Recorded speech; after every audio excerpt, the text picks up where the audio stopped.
Good morning. The Committee on Oversight and Government Reform will now come to order.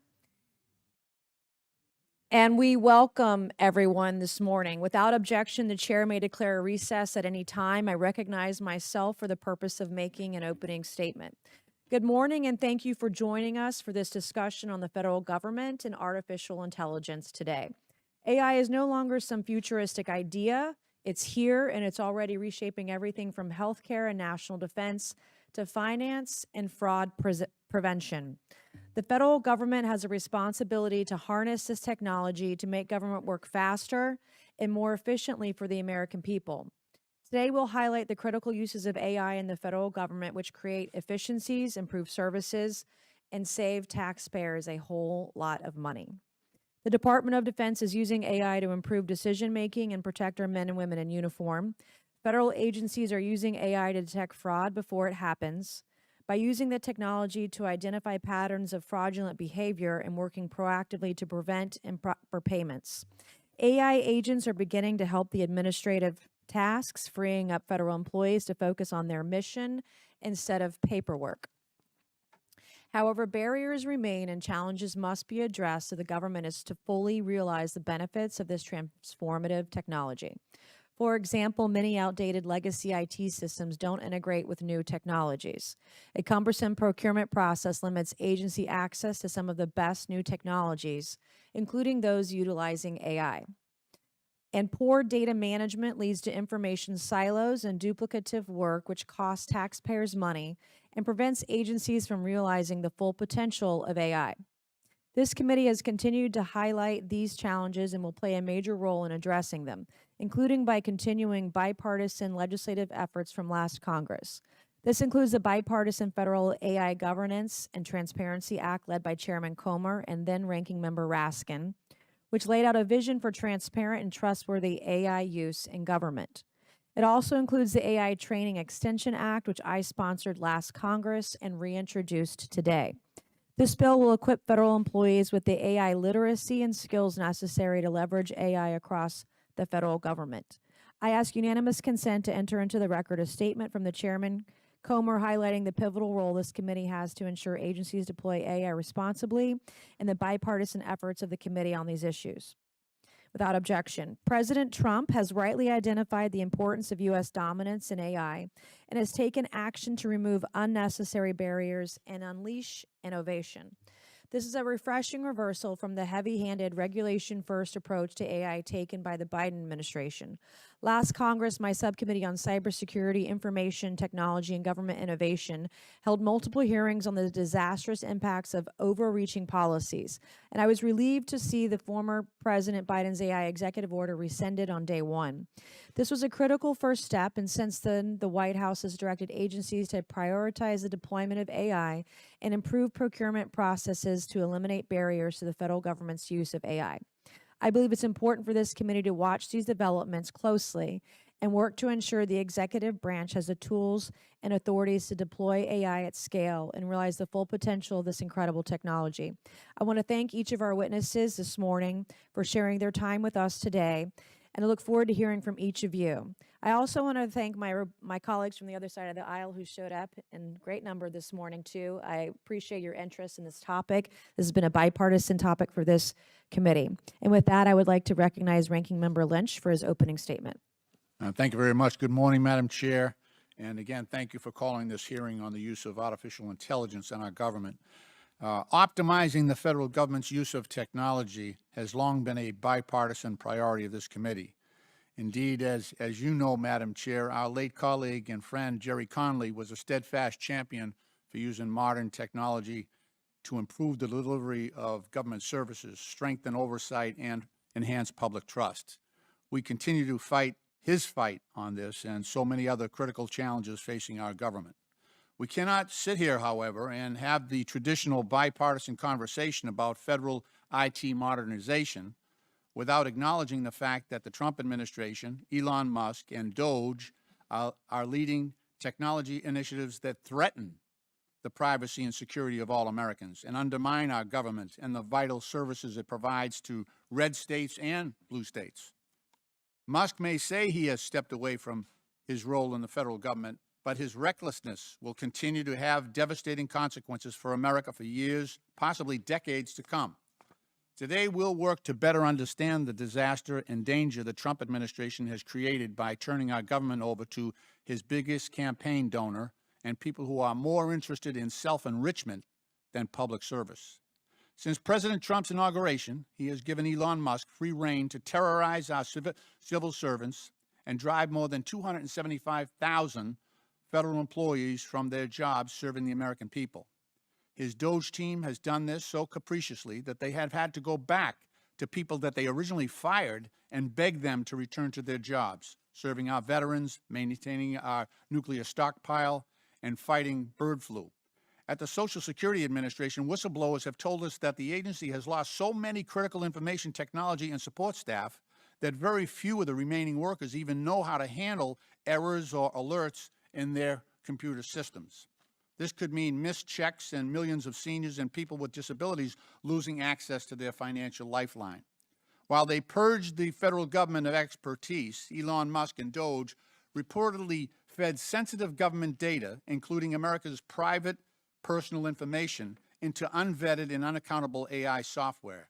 They also reportedly deployed Musk's own generative AI chatbot called Grok to consume government data and assist with sensitive government decisions. Grok has even been deployed onto systems at the Department of Homeland Security, despite the fact that it has not been approved for use. Musk has been operating without any oversight whatsoever while posing a very real risk of violating security and privacy laws, accessing confidential information about his competitors, and using valuable federal databases to turbocharge his own AI system, which would mean more money and more power for Mr. Musk. The American people deserve answers. Musk and Doge have put the most personal data of every American at risk. Cybersecurity experts like Mr. Schneier, who is here with us today, are sounding the alarm that the holes Doge has created in our national cybersecurity system are gaping and pervasive. And now, in this horrifying, insecure environment, the Trump administration wants to centralize all of Americans' data into one massive database, which would allow full spectrum surveillance of American citizens, making it even easier for bad actors to hack. And of course, they're contracted with a big private tech company owned by one of President Trump's billionaire supporters to do just that. 4 months ago, Democrats moved to subpoena Elon Musk to provide public testimony to this committee. At that time, our Republican colleagues complained that their constituents were calling them their offices and showing up to town halls to yell at them about Musk, while Americans' concerns have only deepened since then. From his erratic purge of the federal workforce to his exploitation of sensitive taxpayer data to the cybersecurity nightmare he's created and the horrifying surveillance state we fear, Musk has put the American people into a position where they demand answers from Elon Musk. I believe, too, that my Republican colleagues should have had some questions of their own for Mr. Musk. Recent allegations have left Americans wondering if he was potentially under the influence of drugs, while at the very heart of the Trump administration's most consequential and sensitive decisions. It is worth investigating whether one of President Trump's most influential advisors was under the influence of heavy drugs while upending hundreds of thousands of American lives, breaking government services beyond repair, and handing out death sentences for hundreds of thousands of innocent people around the world who relied on American foreign aid and medical care for survival, most of whom were children. If this doesn't move my Republican colleagues, maybe they just want to hear from Musk on why he called their bill to cut Medicaid and give tax breaks to billionaires. This is Elon Musk's words, a disgusting abomination and, quote, massive, outrageous, pork-filled congressional spending bill, or why he spent the last 24 hours leveraging his social media to, quote, kill the bill. Or maybe they want to know why Musk has said that his next round of firings might be targeted at them, Republican politicians who have not toed the line on Musk's priorities. Regardless of your motivations, Democrats and Republicans alike simply cannot allow Elon Musk to escape accountability for his actions. He's dismantled our government, endangered Americans, and weaponized public service for his own financial gain. I ask my Republican colleagues Let's work together on this. Let's support oversight that Democrats today in moving that this committee subpoena Elon Musk to answer for his actions. All of us deserve answers on behalf of the American people. So, Madam Chair, therefore, pursuant to Clause 22K6 of House Rule 11, I move that we subpoena this committee, Republican and Democrat, subpoena Elon Musk to testify before this committee. Second that motion. We'll suspend for a moment. Thank you.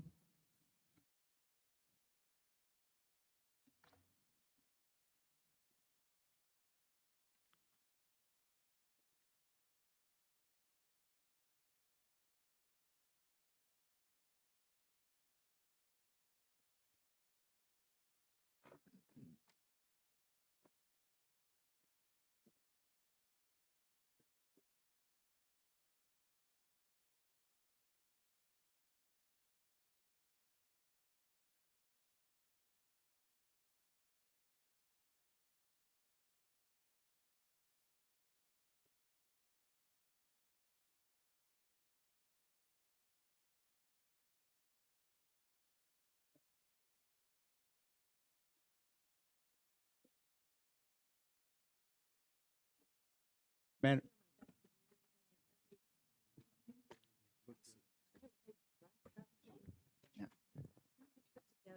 Chairwoman, point of Madam order. Chair, When maybe- when are we going to Go ahead. vote on subpoenaing Musk? We are doing a point of order right now with the parliamentarian. Madam Chair, Thank you. We are suspended. Madam Chair, may I be recognized? Yes, sir. Madam Chair, Mr. move Hud- to table the gentleman's motion. Okay, the motion is not debatable. As many as are in favor of tabling signify by saying aye. All those opposed signify by saying no. No. In the Madam opinion Chair, of I the ask for chair, a the yeas recorded vote. have it, and the motion to table is agreed to. The committee Ask will for a now recorded resume vote. consideration. Interesting opinion. Madam Okay, Chair, recorded Recorded vote. vote is requested. parliamentary inquiry. Okay, a recorded vote is ordered, and their clerk will call the roll. Okay, we're going to suspend to allow the clerk to get ready. Parliamentary We have, inquiry. yes, sir. Madam Chair, thank you. Is it the custom of the committee to shut down debate on such an important motion? This is when- not, when this the- is not when an the- when the inquiry. ma- It's not an inquiry. gentleman We're from suspended. Massachusetts mentioned that Mr. Musk was potentially This is under the not influence of debatable right ketamine, now. I love you. psychedelic It's not drugs, debatable right now. This is not a point of and- inquiry. and other But you look substances good in front according of the to- photos. You look according to great right this. now. You look good. So is this the? You're not recognized right now. There's not a point of inquiry. Thank you. We're suspended until the clerk is ready to call the roll. Move to call the roll. We are suspended again for the third time. We're suspended until the clerk can call the roll. Thank you.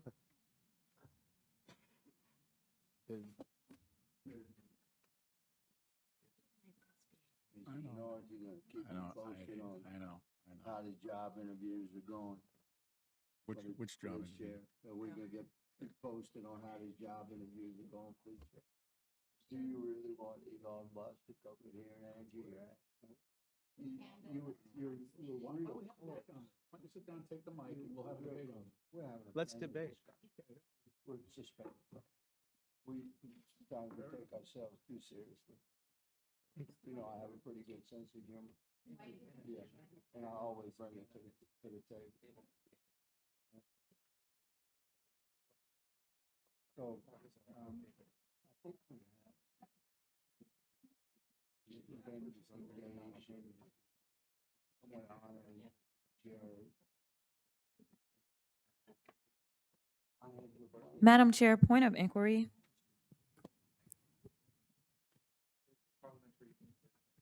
Right. Okay. Yes, ma'am. Is the clerk here? The clerk is here and preparing to call the roll. Okay. Thank Can you. you explain exactly what preparing requires? She has to get paperwork. She has to get seated. She has to do all that. Thank you. She sure does, yes. Or you guys have to find your members who didn't attend the hearing. That's probably more likely.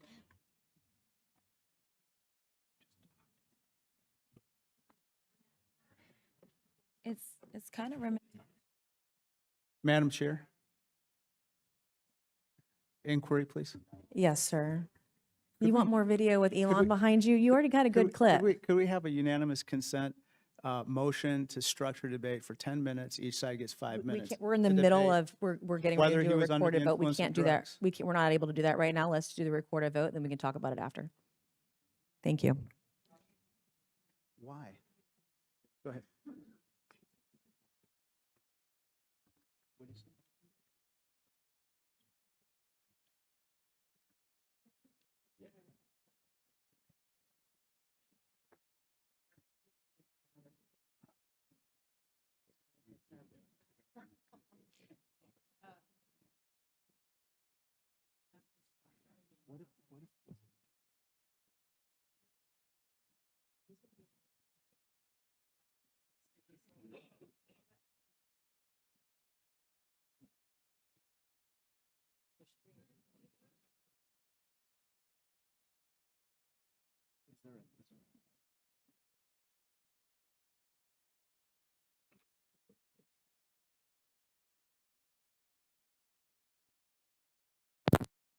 parliamentary inquiry.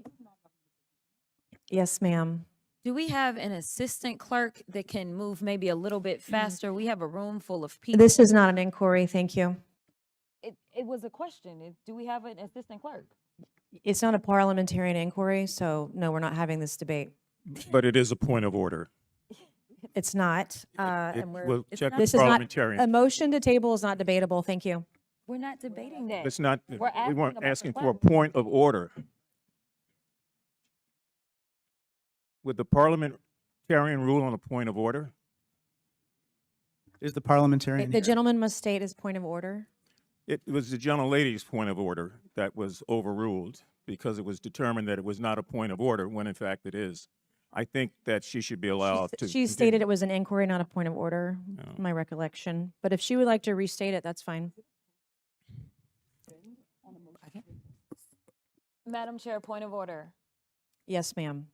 Do we not have an assistant clerk who can make sure that we can continue to do the business in an efficient way in oversight? Because it is historically never taken this long for the clerk. We're going Call through the the roll. process right now, and we'll have a recorded vote as soon as we're able to.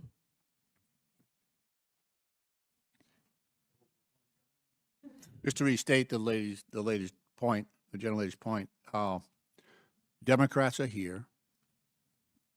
We think this is an important issue. We are ready to vote. And The gentleman must state a point of order. we welcome the opportunity to debate this. This is a serious issue. Is there a point of order, interest of- Mr. Lynch? The gentleman making has the the point. floor. Let him finish. I'm the chairwoman. Thank you. Women are allowed to speak on this committee, and I ask for a point of order.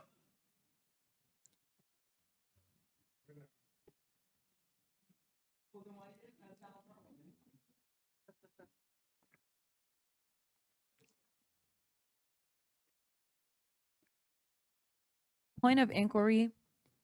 Can we just, Madam Chair, point of inquiry? I know, I should hopefully, I get to speak. Yes, Only ma'am. woman. Yes, you are. Yes, you are, babe. Is it possible for us to just do a roll call without the clerk to determine what members are here so that we can determine No, if y'all ma'am. really have the votes? No, ma'am. Okay. Thank you.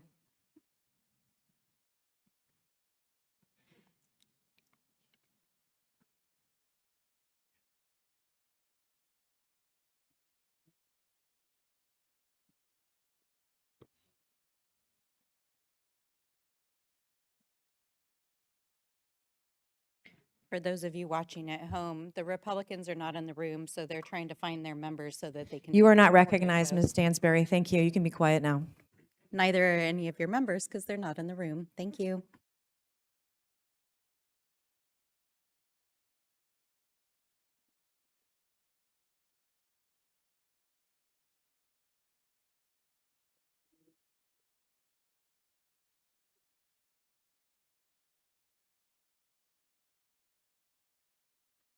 Madam Chair, on a point of order. Democrats have a clerk that is available to make to record our Okay, vote. Mr. Lynch, the chair will not entertain points of order regarding the propriety or expediency of a proposed course of action. This is my final ruling on such points of order. Thank you. Madam Chair, a point of inquiry then. Yes, sir. Would it not be permissible to have the Democratic clerk record the vote and to begin it now? No, sir, it's not. Thank you.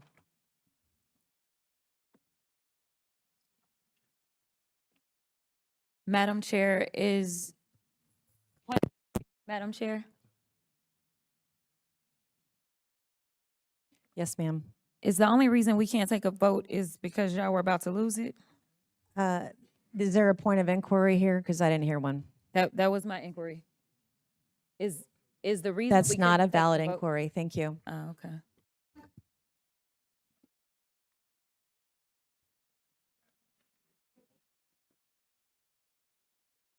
I have a point of inquiry, Madam Chair.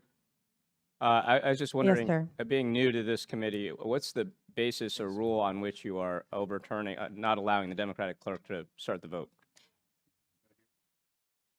We have our own If you clerk. move to adjourn, That's why. Is that based in a rule or? It's based on the fact that you guys lost the election because of your crazy policies. And you guys don't control the chamber. Is that in the rules?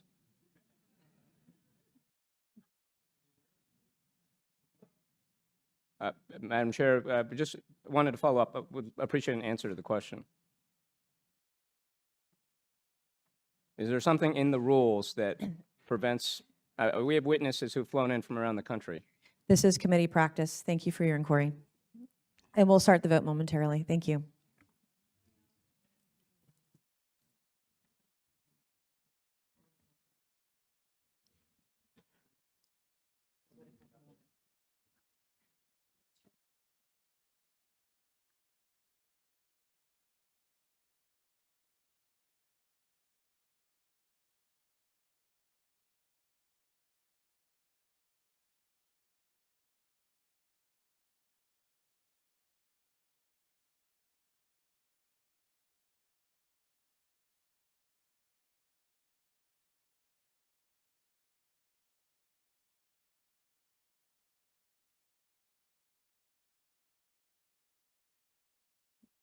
Madam Chair, just a point of inquiry. It has now Yes, sir. it has now been 10 minutes, and this motion is simply to bring Mr. Musk forward so that we can ask him questions on behalf of the American people. I think the Democratic position has been very reasonable, very deliberate. You've got a The lot. motion is to table and there's no debate. Thank you, Mr. Lynch. Right.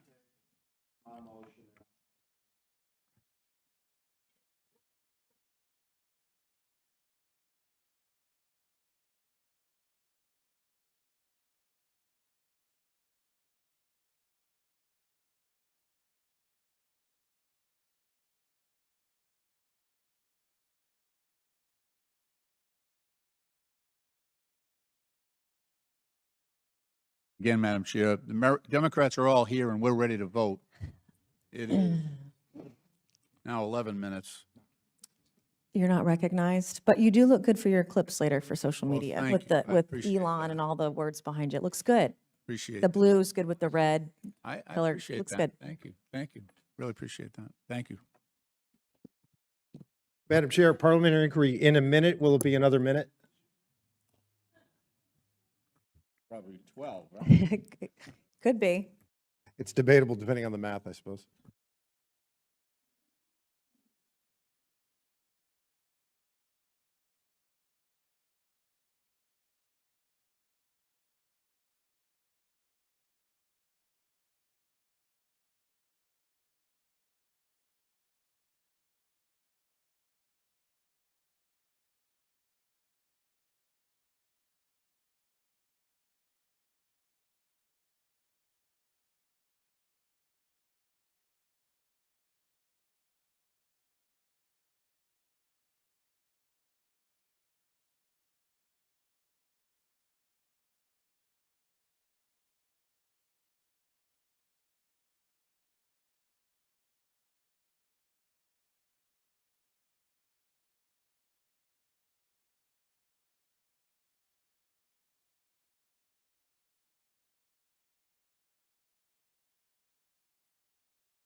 Madam Chair. Madam Chair, I have unanimous consent. We're in the middle of getting ready to vote, so we can't do that right now. We can do that after. Is that the rule? Because the clerk has not been ready for the last 15 minutes almost. You're not recognized. Thank you. So we're not doing unanimous consent. Not in the middle of a motion to table and a recorded vote we're preparing to take. Is the clerk seated? You are not recognized right now. Thank you. Okay, since we're sitting here in silence, for the. You are purpose not recognized, of and the there's no point record. of inquiry. You are not recognized. Okay, I'll do a point of inquiry.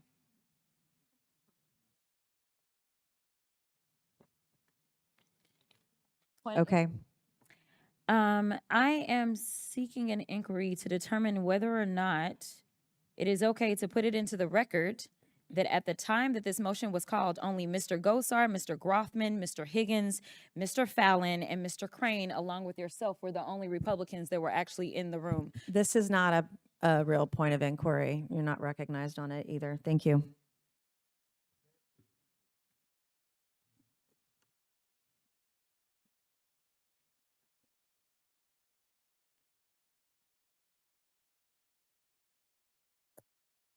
Madam Chair, I have a legitimate point of inquiry. Madam Chair? Madam Chair, I have Is a it for legitimate- real this time? Oh, no, it's very legitimate, very for real. How much taxpayer money are Republicans wasting while delaying this vote to subpoena? That's not a Trump? legitimate point of inquiry. very Thank- legitimate to it's the American not- people. Thank you. It's not, Very you're not legitimate to the American recognized. people. It's not, and you're not recognized on it. Thank you. Madam Chair, parliamentary inquiry. How much taxpayer money sir. was wasted when some of the Democrats didn't show up to work for Also not almost a, 2 not a years point of during inquiry. COVID? I love you, Mr. Particularly Fallon. one from Boston. Also not a point of inquiry. Thank you. Who are you talking about? I'm sorry, are you engaging in personalities right now? Who are you talking about? Who are you talking about? I didn't say anybody's name. Who are you talking about? This is not time for debate right now. Thank you. Well, please, yes. I'm being respectful of everybody on both sides Well, there. be Let's respectful be and honor the respectful of rules one another, please. uniformly.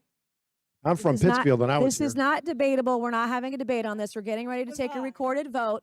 Everyone can sit down and turn their microphones off unless you have a point of inquiry, an appropriate point of inquiry. Thank you.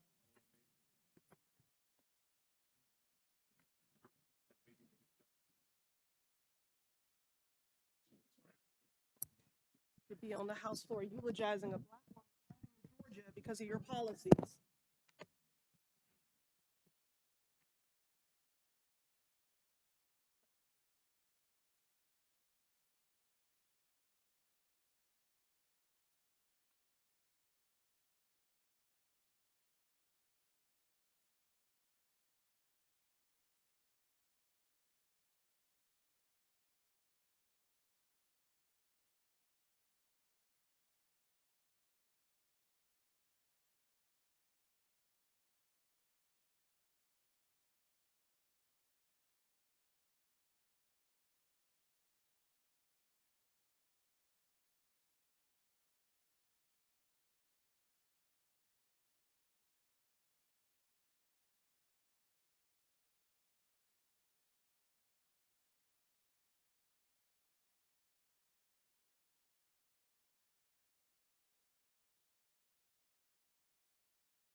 Madam Chair, point of inquiry. Yes, ma'am. You said that we were about to take the vote in the clerk. Yes, we're about to Never, take the vote. never mind, because I Thank was about you. to say, your members finally showed up. I mean, let's go. Thank you, ma'am.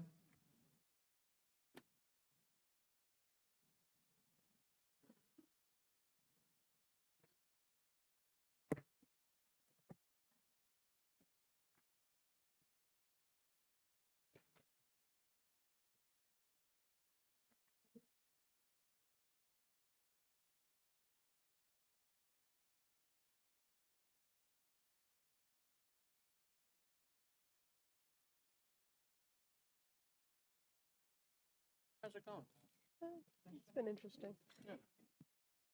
Lots of delay tactics. All right, a recorded vote is ordered and the We'll just clerk will roll over. call the roll. Good stuff, yeah. Yeah, good stuff. Mr. Jordan.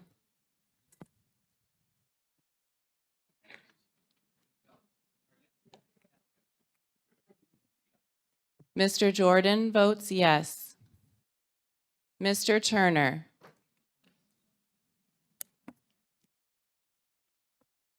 Mr. Gosar.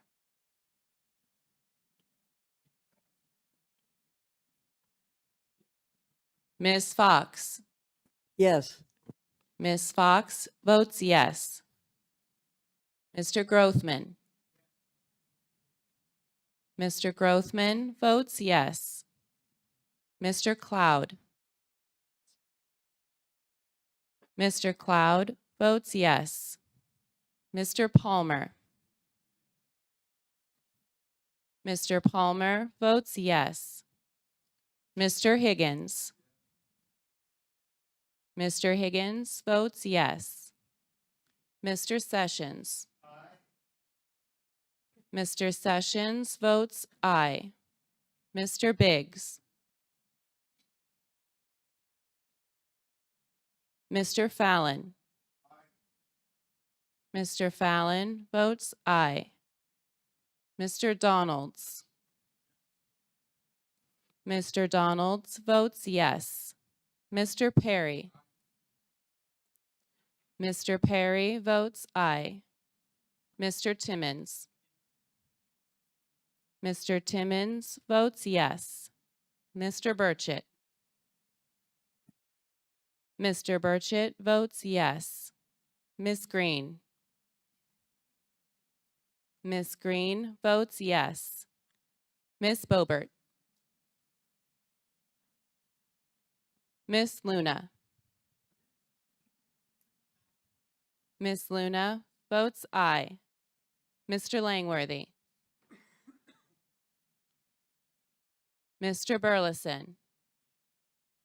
Mr. Burleson votes yes. Mr. Crane. Mr. Crane votes yes. Mr. Jack. Mr. McGuire. Mr. McGuire votes yes. Mr. Gill. Mr. Gill votes yes. Mr. Lynch. No. Mr. Lynch votes no. Ms. Norton. No. Ms. Norton votes no. Mr. Krishnamurthy. No. Mr. Krishnamurthy votes no. Mr. Khanna. No. Mr. Khanna votes no. Mr. Mfume. No. Mr. Mfume votes no. Ms. Brown. Ms. Brown votes no. Ms. Stansbury. Ms. Stansbury votes no. Mr. Garcia. Mr. Garcia votes no. Mr. Frost. Mr. Frost votes no. Ms. Lee. Ms. Lee votes no.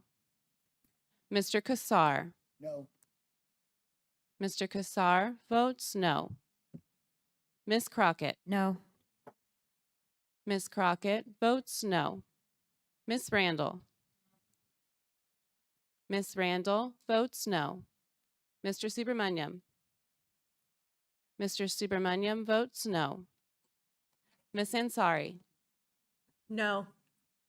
Ms. Ansari votes no. Mr. Bell. No.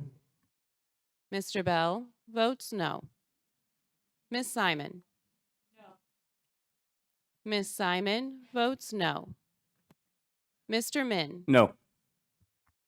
Mr. Min votes no. Ms. Presley. No. No. Ms. Presley votes no. Ms. Tlaib. Madam Chairwoman. Aye. Madam Chairwoman votes aye. And how is Mr. Biggs recorded? Mr. Biggs is not recorded. Mr. Biggs votes aye. And how is Ms. Boebert recorded? Ms. Boebert is not recorded. Ms. Boebert votes aye.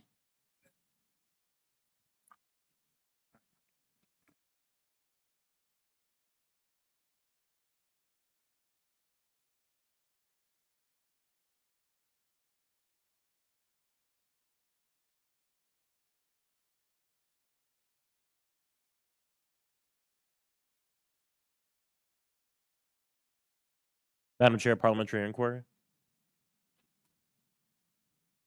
The clerk will report the tally. Madam Chairwoman, on this vote, the ayes are 21, the nays are 20. The ayes have it and the motion to table is agreed to. The committee will now resume. There we go. Okay, I now request unanimous consent that Representative Mouskowitz of Florida and Trahan of Massachusetts will be waived on to today's hearing for the purpose of asking questions, and without objection, so ordered. I am pleased to introduce our witnesses for today's hearing. Our first witness today is Mr. Ili Barakhtari, the president of the Special Competitive Studies Project. Our second witness is Mr. Bhavin Shah, founder and chief executive of the AI company MoveWorks. Our third witness is Ms. Linda Miller, former deputy executive director of the Pandemic Response Accountability Committee and founder of TriClat. Our fourth witness is Mr. Adam Thierer, senior research fellow at R Street Institute. And our fifth witness today is Mr. Bruce Schneier from the Harvard Kennedy School. We welcome everyone, and we're pleased to have you here this morning. So pursuant to Committee Rule 9G, the witnesses will please stand and raise your right hands. Do you solemnly swear or affirm the testimony you are about to give is the truth, the whole truth, and nothing but the truth, so help you God? Let the record show the witnesses all answered in the affirmative. We appreciate all of you being here today and look forward to your testimony. Let me remind the witnesses that we have read your written statements and they will appear in full on the hearing record. Please limit your oral statements to 5 minutes. As a reminder, please press the button on the microphone in front of you so that it's turned on and the members up here can hear you. When you begin to speak, the light in front of you will turn green. After 4 minutes, the light will turn yellow. When the red light comes on, your 5 minutes has expired and we would ask that you please wrap it up. So I now recognize Mr. Barakhtari to please begin your opening statement. Chairwoman Mace, Ranking Member Lynch, and members of the committee, thank you for the opportunity to testify here today. I'm here to make one clear point. While developing advanced AI is a significant moment, the true measure of a nation's future advantage won't be who has the best models, but who has built the essential digital infrastructure and fosters the deepest adoption of AI across all of the society. To understand the stakes, imagine if at the beginning of the last century, our nation had failed to embrace electricity and yielded that transformative advantage to our competitors. The consequences would have been devastating. Today, we face a similar moment. The strategic competition in AI with People's Republic of China is intensifying. Since 2017, Beijing has launched an ambitious campaign to achieve technological supremacy as the key to its global dominance. China is executing this strategy by dedicating vast resources to integrate AI across its entire economy, society, and military. For example, they recently announced $47.5 billion semiconductor fund, which is designed to eliminate reliance on Western technology. They are on track to surpass the U.S. in raw R&D spending, having already tripled their investments since Xi Jinping came to power in 2012 to $500 billion in 2024. This is all built on dominant infrastructure, including more than 60% of the world's 5G base stations. This entire effort is backed by state-sponsored cyber espionage and intellectual property theft designed to acquire and weaponize advanced technology. While the United States still leads AI in research, our primary disadvantage is the slow adoption of these breakthroughs. We are hampered by bureaucratic inertia, outdated IT infrastructure, and a lack of AI literacy in the workforce. Overcoming these barriers is the key to winning the global tech competition. To secure our leadership, the United States must take decisive action in the following areas. First, we need to establish a high-level technology competitiveness council at the White House, modeled on the approach we took for the space race to coordinate a unified national strategy and drive rapid AI adoption across the government. Second, we need to significantly increase our investment in AI infrastructure by doubling non-defense AI R&D spending to $32 billion over time and codifying the national AI research and resource. Third, we need to launch a comprehensive national talent strategy to make the U.S. the magnet for AI experts. This means eliminating green card caps for the top STEM talent and promoting AI literacy throughout our educational system. Fourth, we must overhaul the federal procurement process to rapidly integrate cutting-edge AI from our most innovative companies. Lastly, we must strengthen our global alliances in AI, 5G, and cybersecurity to ensure the resilience and security for us and our allies. The bottom line is this. This is not just a competition of invention, but of adoption. It's about who can set the rules for the future. We have faced moments like this before. From the space race to the digital revolution, our nation's greatest strength has always been our ability to unite our vision with decisive action. By embracing this challenge together, across government, industry, and academia, we will not only secure our leadership, but build a more prosperous and secure future for all Americans. Thank you, and I look forward to your questions. Thank you. I'll now recognize Mr. Shah for his opening statement. Chairwoman Mace, Ranking Member Lynch, and distinguished members of the committee, thank you for the opportunity to testify on government use and procurement of AI. I'm Bhavin Shah, CEO and founder of MoveWorks. MoveWorks is an enterprise AI company that has spent 9 years successfully helping some of the world's largest organizations to use AI to transform their operations. Today, we face a moment of national importance. The question before us is not whether the federal government should adopt AI, it's whether we will lead or follow. Before we talk about the procurement hurdles that we have faced, let me explain to you what MoveWorks does. MoveWorks transforms how organizations support their employees. We do this through an enterprise AI assistant, and employees interact conversationally with the assistant in a chat-based interface.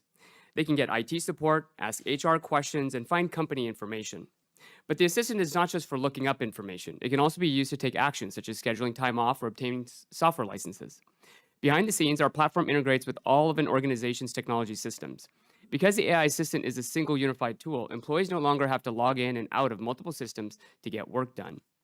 Organizations can extend the system to simplify and accelerate their most complex business processes, all done safely and securely while respecting permissions.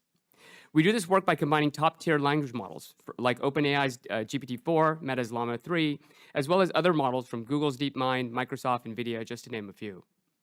We put these together with our own enterprise-specific models, all governed by enterprise-grade guardrails, including fact-checking, citations, and security filters. The result is AI that understands work context. It handles complex business processes safely and effectively, and follows industry-leading data protection and privacy approaches. Today, MoveWorks serves 5 million employees across 350 organizations, including major companies like Broadcom, Marriott, and CVS Health. We're also used by a number of local governments, such as Scottsdale, Ventura, and Durham County. In addition, government contractors like Leidos and Northrop Grumman use MoveWorks to make their businesses more efficient. We've seen firsthand how AI drives measurable results. Honeywell reduced IT help desk requests by 80%. Broadcom scaled from 10,000 to 50,000 employees without increasing service staff. And the city of Glendale achieved a 514% return on its AI investment. Our experience positions us uniquely to understand the federal government's complex requirements. The federal government has an unprecedented opportunity. You can leverage AI for efficiency. You can achieve cost savings. You can improve employee experience. And most importantly, you can therefore improve citizen services. We've engaged with agencies across the government and consistently see enthusiasm for AI adoption. But that enthusiasm has not translated into government procuring AI products like MoveWorks. We've encountered 3 primary barriers. The first is the FedRAMP process. MoveWorks invested 3.5 years and over $8.5 million to achieve FedRAMP-ready status.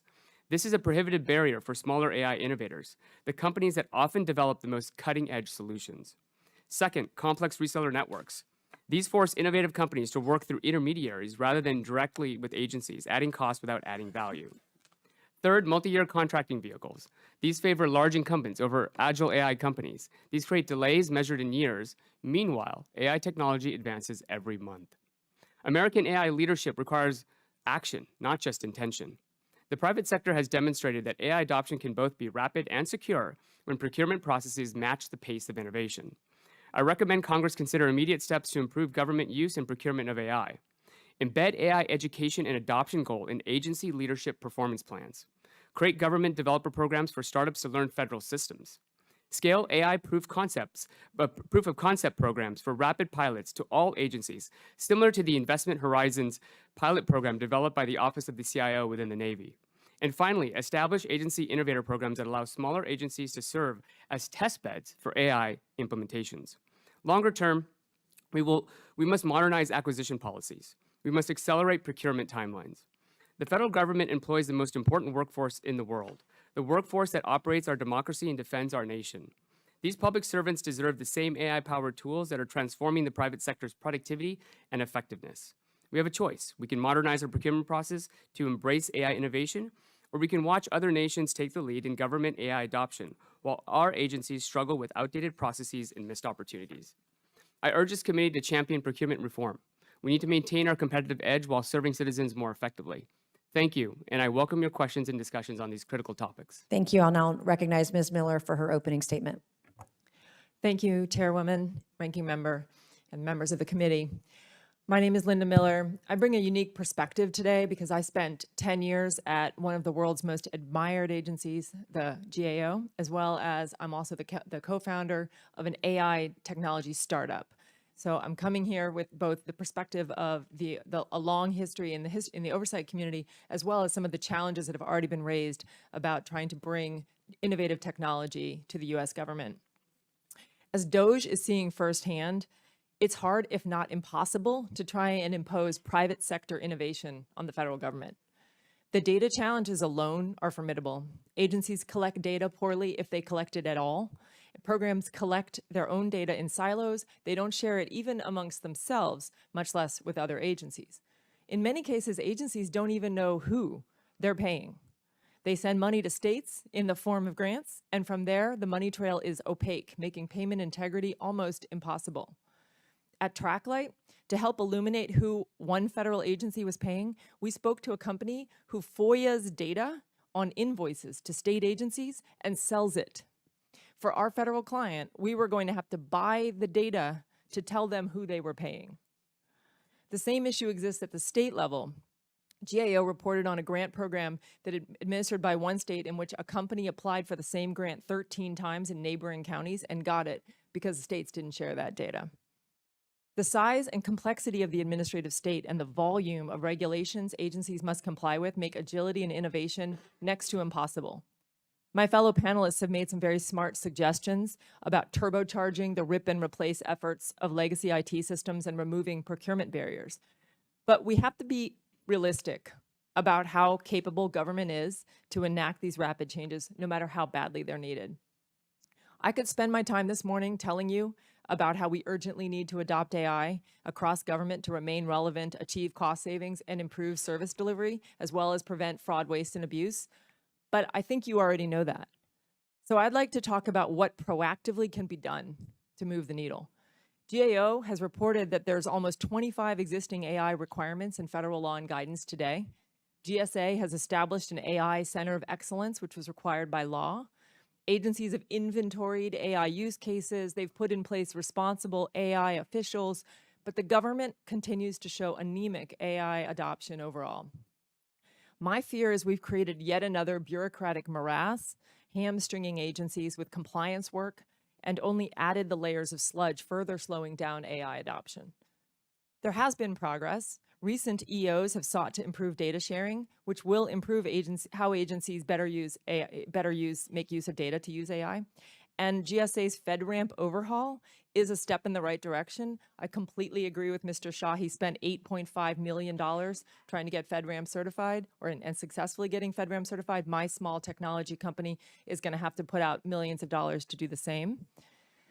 But AI adoption is the perfect candidate for what's called a regulatory sandbox, which Congress can mandate to speed AI projects to implementation in controlled settings, suspending these layers of bureaucracy. Creative procurement solutions must be explored and carefully monitored, allowing lessons to be learned and shared across agencies. And outdated privacy laws that were designed for a world that was that existed long before the internet, much less artificial intelligence, has to be revised. I cannot state this more clearly. The bad guys have all our data. We cannot protect Americans' privacy in 2025. Today, privacy protection is going to have to involve advanced technology like anonymization of sensitive data and the use of other types of identifiers like behaviors and geolocation. I'd be remiss not to mention the risks, which are real. Lazy, careless use of AI doesn't just imperil the goals of the AI project, it undermines the trust in the technology itself. Hallucinations are real. Subject matter expertise is vital. Responsible AI is not just a buzzword. Humans in the loop means humans who are trained, knowledgeable, and paying close attention. This is not a set it and forget it tool. Now is the time to be bold. We can't change how government operates. Wholesale changes to legacy IT systems and the federal acquisition system will take years. But we can create innovative laboratories where AI projects can operate in proof of concept regulatory sandboxes in carefully controlled environments to start to show the art of the possible. I welcome your questions. Thank you. Thank you. I'll now recognize Mr. Thierer for his opening statement. Chairwoman Mace, Ranking Member Lynch, and members of the committee, thank you for your invitation to participate in this important hearing. My name is Adam Thierer. I am a senior fellow at the R Street Institute, where I cover emerging technology policy. My message here today focuses on 3 key points. First, there are meaningful benefits to governmental use of artificial intelligence technologies.